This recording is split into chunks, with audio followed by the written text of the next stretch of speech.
这样我们就不害怕了，别人就怕我们。傻大辫儿！哎，那就是我们家车。你在干嘛呀？那窗户不能打开。那我就不信了。哎！亲爱的观众朋友们，本周一的节目里边出现了一台非常恐怖的北斗星，它的车窗在任何时候都不能够降下去，否则的话，它就升不上来了。我这台就是，我们今天来学术的分析一下。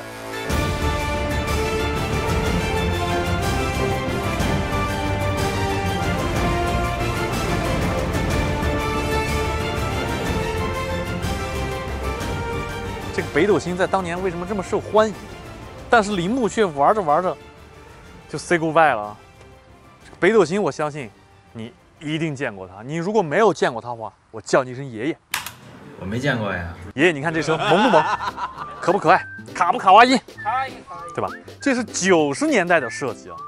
现在是2019年，这个车啊换了一个车标，它还在卖，可以说是把空间利用到了极致。在仅有限的车身尺寸里边，同时吧，这个外观它还不蠢，看起来这就很难得了啊，对吧？K Car 其实是岛国的特色产物。这个北斗星啊，原型车叫 Wagon R， 在岛国就是一个 K Car， 但 K Car 吧，因为岛国因为路比较窄嘛，然后停车位也比较紧张嘛，就做的又小，然后排量也小。那你看一下我这个 1.4， 这个应该是 K Car 里边的属于我觉得是高性能版本，绝逼的，90多匹马力这个车，我觉得说这些都没用。就这个车外观啊，我再逼上去，这还有一个尾翼。以前呢，还有人玩改装北斗星的，就改一个那种低趴的，然后就怎么样，感觉很有异域风情。其实吧，还是实用更重要。这个车里边空间巨大，因为它这个车身很高嘛，你坐在那里边的话，你头部肯定没毛病。你要梳一个假发，就是这么长的发型在里面，都不会被蹭的。然后因为它发动机放到了很靠前的位置，然后那个发动机也很小嘛。然后你可以在副驾用你的脚，你看啊，去踩主驾的油门踏板，这是现在的车都做不到的。就腿部没毛病，头部也挺大的，就是实用性 OK 的。然后那个后排的话呢，座子比前面高，坐在里边的话也没有毛病，就是都能够正常坐，都在里边。就这么小的一个车，你不可能按那些高级轿车去要求它，对吧？然后呢，还有一个东西，我打开后备箱跟你们说啊，打开后备箱顺便说一嘴，这靠背可以放倒，然后里边空间是非常大的。你坐到这个座椅上的时候呢，你可以把你的手放到这儿来，调一下这个靠背，往后调，你可以这么躺在这儿。但我不建议大家这么做，因为你这么躺在这儿做的话，你的后脑勺、你的头就挨着这个玻璃了，万一要一追尾的话啊，那个就缩回去了，这太危险了。然后把这个靠背调直立一点，保护颈椎，然后还有保护腰椎、保护脊椎啊。我们看一下前面啊，它这个前排的座椅，这前排座椅有一个拉绳可以放倒，然后可以拉力起来，把下面接起来，就感觉好像打开了一个马桶盖，里边还可以放东西。我感觉这个位置真的能放下一个马桶。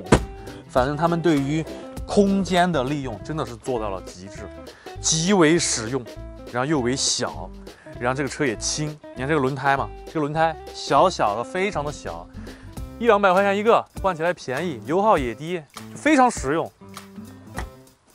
我们进去看一下。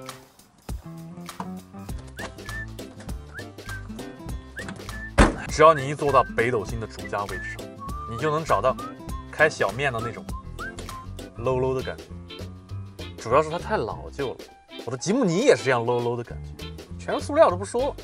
这个空调的这全是物理的拨杆，你这么一拨的时候啊，你就能感觉到里边挡风板的一块这样，一块就是一顿机械的操作。不过我挺喜欢的，我觉得比电子的更有仪式感。就是操作空调的时候，感觉这也是门手艺。还有这个收音机啊，这个收音机的话呢啊，它这儿明明有一块屏幕，你看有一块屏幕，它就是不能显示你要调的频率，它给你显示个时间。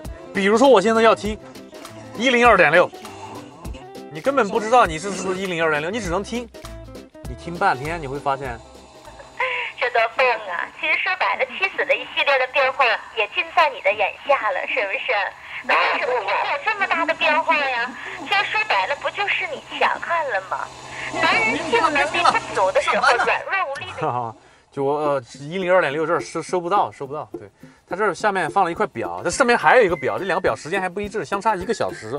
我发现下面是北京时间，那么上面的话应该是东京时间，这看来还挺有国际格局的，就这种车。怎么说呢？毕竟这是07年的车嘛，与时俱进，装了电动的升窗键，那个比手摇的可优雅多了，比那开 QQ 的时候，比如说这主驾还是个一键降，但是没有一键升。这副驾的话，你扶住了，哎，完了吗？又凉了。我跟你说了，白老师特意嘱咐的，不要降副驾。你自己拆啊，我不帮你拆。待会儿下雨的时候用那个，先不管，我们拍完啊。然后说到哪儿哦？还有这个，你看这个车还有一个挡把锁。这在当时的话，因为这个车是作为一个工具车嘛，对吧？这工具车的话，它毕竟是一个生产资料嘛，那肯定是防盗。这其实和防盗没有关系。那我觉得现在的话，这个锁已经没有价值了，应该也不会有人去偷这个车。我还想说，这个喇叭，你看啊，以前的车都流行这么按，但它就是不装安全气囊，这低配也就说得过去，对吧？它便宜。2019年现在，北斗星低配的还没有安全气囊，但是比我这个车多了一个 ABS。我跟你说啊，我这个车什么？ ABS、ESP、EBD， 还有什么字母啊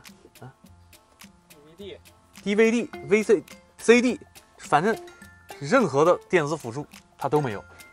就这会导致一个什么效果呢？就当你开着这个车的时候，你开，前面突然一紧急情况，一脚刹车踩下去的时候，你的车可能会转圈。真的，这不吹牛，因为这个轮胎的话，它为了油耗，为了经济性做的非常的窄。转圈非常的危险。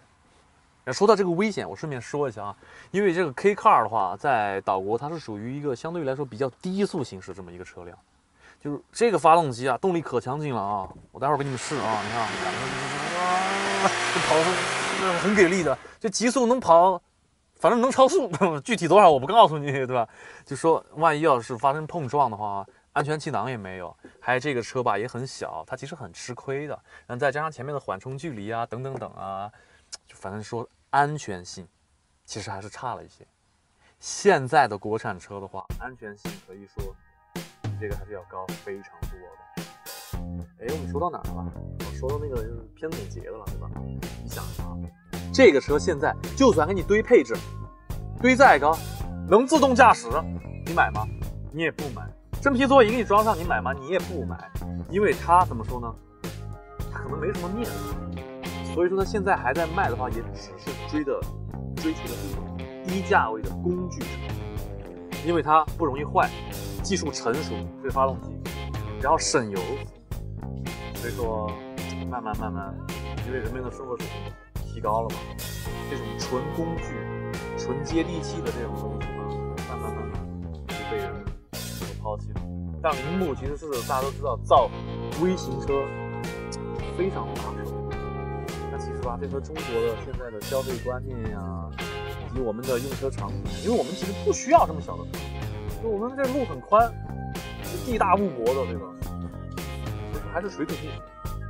我觉得这和铃木退出中国的直接原因，就是因为中国人不喜欢微型。好吧，拜拜了。好。